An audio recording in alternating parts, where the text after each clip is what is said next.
can I give the call to the member for Monash? Well, thank you, Deputy Speaker, for the call. Deputy Speaker, today I open a new book, a new gospel. It's the gospel, and I'm going to read from the verse of the Gospel of Adam Creighton of The Australian. A new book called the Book of Commonsense. The Book of Commonsense for this nation and nations around the world in regard to the arguments that you and everybody in this room has heard about whether we use nuclear power or we don't use nuclear power. Thousands of words written over the last 6-8 weeks in newspapers across this land. So I open the new book today, the Book of Commonsense. And one of the prophets and watchkeepers of this Book of Commonsense that I open today is Adam Creighton and others, but Adam Creighton particularly in an article in The Australian today, which to me says it all. And he talked about, for a start, how the electoral fortunes of those in Europe who have voted recently seem to be changing in dramatic ways. In a biblical reflection, their voting trends are changing. And they're changing because they're people who are thinking and using the Book of Commonsense.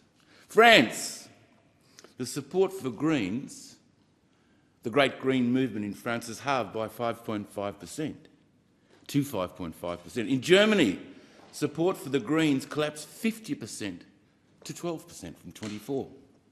In the US, support for nuclear energy, domestic power, surged from 43% in 2020 to 57% in 2023. The number of nuclear reactors in the US, which provide around 20% of the country's electricity, declined from a peak of 111 in the 80s, but today they've got 93. But nuclear power is being embraced by the current Biden administration as the only realistic way to achieve net zero.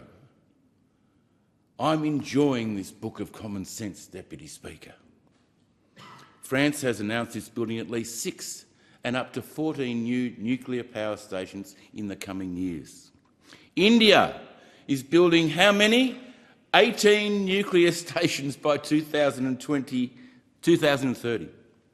China is planning at least 100 new reactors by 2035. Yes, nuclear power stations will be expensive until the speed of production increased and local industry adjusts. State and federal governments spent around $400 billion.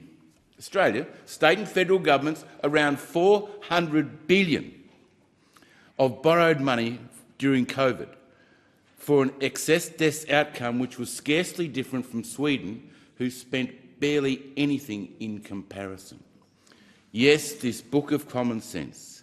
Since 1997, fossil fuel consumption in absolute terms around the world has increased 55%. Its share of the total has declined from 86% to 82%. So 86 down 4% to 82%. We haven't even been able to achieve that much in the grand scheme of the global energy transition. For affluent nations like ours to achieve net zero carbon goals in international treaties that they've signed up to, they are required to commit to an annual expenditure of at least 20% of GDP for decades. More than 80 million kilometres of new transmission lines across the world, the equivalent of redoing the entire global grid, would need to be built by 2040. I put to you, I've opened the Book of Commonsense. It's not the first time you'll hear from this gospel from me, and I'm glad that the Minister is in the room, and I hope she and her department take good account of this opening of the Book of Commonsense.